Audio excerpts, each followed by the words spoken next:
Absolute resonance के इस episode की शुरुआत में हमें कैंप के बाहर मिरर के सामने का सीन दिखाया जाता है, जहाँ पे एक बंदा भड़कते हुए कहता है कि हमारे रास्ते से हट जाओ वरना, लेकिन तभी दूसरा कहता है कि सभी को ही इस इंस्पेक्शन से होके गुजरना जरूरी है। तो ये बंदा जो होता है ये कहता है कि क्या हमें इस मिरर के सामने हंसना है? जो भी हो हम ऐसा नहीं करने वाले, लेकिन अगर तुमने हमें रोकने की हिम्मत की तो फिर देख लेना। मगर तभी जियांग क्विंग यहाँ पे आते ही अपने और पावर को रिलीज करती है और कहती है कि क्या देख लेना। तो ये बंदा चुप सा हो जाता है और एक तरीके से जियांग के आगे इसकी बोलती बंद हो जाती है। तो जियांग इसके पास जाके पूछती है कि आखिर दूजी और होंगलियन कहाँ पे हैं? तो ये बंदा इशारा करके दिखाता है और हम देखते हैं कि दूजी होंगलियन जो है काफी ज्यादा इंजर्ड हो रखी है। तो जियांग इसके पास आके पूछती है कि आखिर ऐसा भी क्या हो गया जिसकी वजह से तुम इस तरीके से इंजर्ड हो गई हो? क्या तुम्हारा सामना ग्रेट क्लेमिटी एनोमली से हुआ है? तो इस पर होंगलियन भड़कते हुए कहती है कि इस चीज का तुम्हारे साथ कोई भी लेना देना नहीं है। तो इस पर जियांग जो होती है कहती है कि अगर वो क्रिएचर यहाँ पे अटैक करने वाला नहीं होता तो तुम्हारे साथ जो कुछ भी होता तो सच में मेरा उससे कोई भी लेना देना नहीं होता।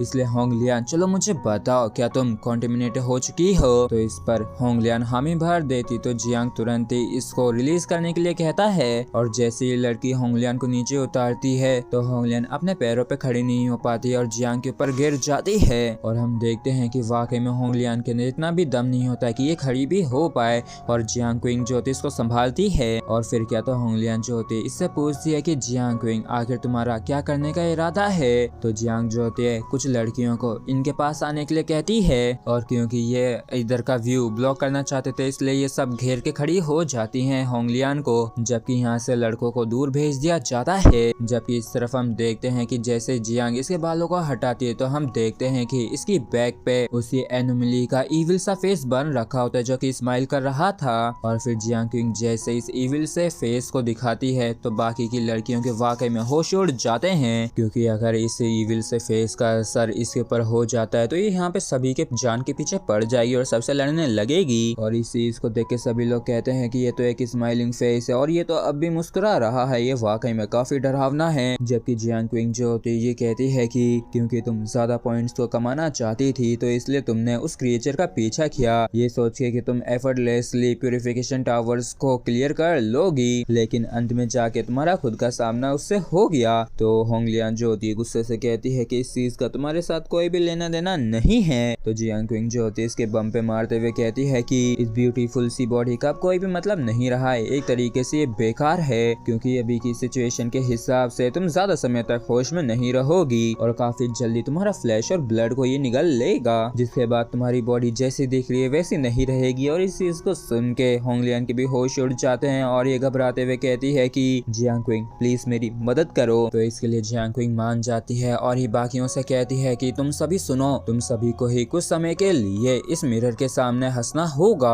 और इसके साथ ही साथ तुम्हारी पूरी बॉडी को चेक किया जाएगा जिससे कि पता लगाया जा सके कि किसी तरीके का कॉन्टेमिनेशन तो नहीं छिप रखा है, जिसके बाद तुम लोगों को तब तक सर्विलेंस में रहने की जरूरत होगी जब तक कि संदेह पूरी तरीके से हट नहीं जाता है। और ऐसा नहीं है कि मैं स्पेशली तुम लोगों को टारगेट कर रही हूँ, लेकिन देखो यहाँ तक कि दूसरी भी कॉन्टेमिनेट हो चुकी है तो तुम लोग भी सच में खतरे में हो और अगर तुम किसी तरीके का ऑब्जेक्शन उठाते हो तो फोर्स का भी इस्तेमाल किया जाएगा। लेकिन ये बंदा पहले ही मान जाता है, जिसके बाद इनको मिरर के सामने जाने के लिए कहा जाता है। जबकि सब जियांग क्विंग कहती है कि क्या तुम अब भी चल पाओगे या फिर मुझे स्ट्रेचर को मंगवा लेना चाहिए? तो इस चीज को सुन के होंगलियन गुस्से में कहती है कि बकवास मत करो, हाँ बिल्कुल मैं चल सकती हूँ। और जैसे जियांग क्विंग इसे छोड़ती है और होंगलियन चलना शुरू करती है तो ये लहरा के गिरने लगती है। तो इसको संभालते हुए जियांग कहती है कि ये तो सच में सिर दर्द है। और फिर क्या था, ज्यादा समय जाया किए बिना जियांग क्विंग तुरंत ही होंगलियन को गोद में उठा लेती है, जिसके बाद जियांग क्विंग इसको यहाँ से ले जाने लगती है। जबकि बाकी के लोग जो होते हैं इस नजारे को देख के काफी ज्यादा आश्चर्यचकित होते हैं, लेकिन लीलुओ नजरें फेरते हुए कहता है कि मैं नहीं देख सकता हूँ। जबकि कुछ जने खुश होते हुए कहते हैं कि वाओ होंगलियन पहले तो कितनी ज्यादा डोमिनेटिंग थी, लेकिन अब देखो ये कितनी ज्यादा प्यारी लग रही है। और इन दोनों के कॉम्बिनेशन को देख के मुझे भी सच में शर्म आने लगी और मेरी दिल की धड़कनें बढ़ गई हैं। जबकि इस तरफ होंगलियन को गुस्सा आ गया होता है और ये कहती है कि जियांग क्विंग तुम आखिर ये क्या कर रहे हो, मुझे नीचे उतारो। तो इस पर जियांग क्विंग गुस्सा दिखाते हुए कहती है कि क्या तुम्हें सच में लगता है कि हमारे पास काफी ज्यादा समय है और वैसे भी लाफिंग डीमन जो है वो काफी जल्दी यहाँ पे अपीयर हो जाएगा, जिसकी वजह से इविल का जो सीड है तुम्हारी बॉडी में वो ट्रिगर हो जाएगा और उस समय यहाँ पे कोई भी ऐसा नहीं है जो कि तब तुम्हारी मदद कर पाए। और इस चीज को सुन के होंगलियन को भी गुस्सा आ रहा होता है, जबकि जियांग कहती है कि वैसे भी यहाँ पे कोई भी तुम्हें उठाना नहीं चाहता है और तुम्हारे बाकी को कॉन्टिमिनेट करने का डर नहीं होता, तो मैं तो तुम्हें अभी तक लेबर के भरोसे छोड़ चुकी होती और वही तुम्हें देखते। और इस चीज को सुन के सब लीलो भी परेशान सा हो गया होता है, क्योंकि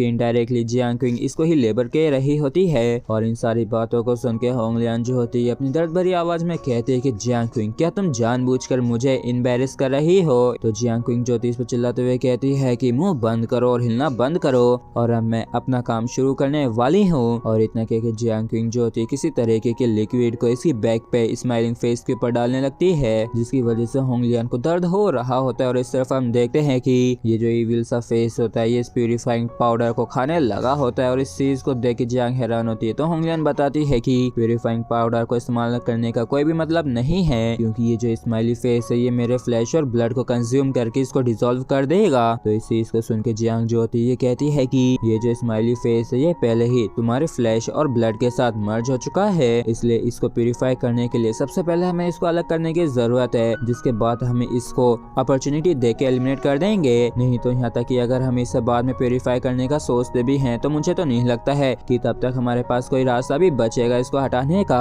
जबकि होंगलियन पूछती है कि आखिर हम इस क्लेमिटी एनोमली के द्वारा छोड़े गए मार्क को कैसे डिस्पर्स कर सकते हैं, और यहाँ तक कि अगर तुम्हारे पास 9th ग्रेड की लाइट रेजोनेंस भी है तब भी ये इतना आसान नहीं होगा, बल्कि मुझे तो डर है कि। और तभी जियांग इसकी बात काटते हुए कहती है कि इसलिए मुझे किसी और की भी मदद की जरूरत है, इसलिए तुम अंदर आ जाओ। और इस चीज को सुन के होंगलियन के होश उड़ जाते हैं, क्योंकि ये बंदा और कोई नहीं हमारा लीलो होता है। और जैसे ही होंगलियन लीलो को इसके रूम में देखती है तो ये काफी ज्यादा गुस्से में आ जाती है और कहती है कि जियांग क्विंग, क्या तुम मुझसे पंगा ले रही हो? और तुम देख रही हो ना कि मेरी कैसी हालत है, तो तुम इसको कैसे यहाँ पे बुला सकती हो? और इसी के साथ फ्रेंड्स हमारा एपिसोड यहीं पे खत्म होता है। अगर आप लोगों को वीडियो अच्छा लगा तो प्लीज चैनल को सब्सक्राइब और वीडियो को लाइक करना बिल्कुल भी ना भूलें। Thank you.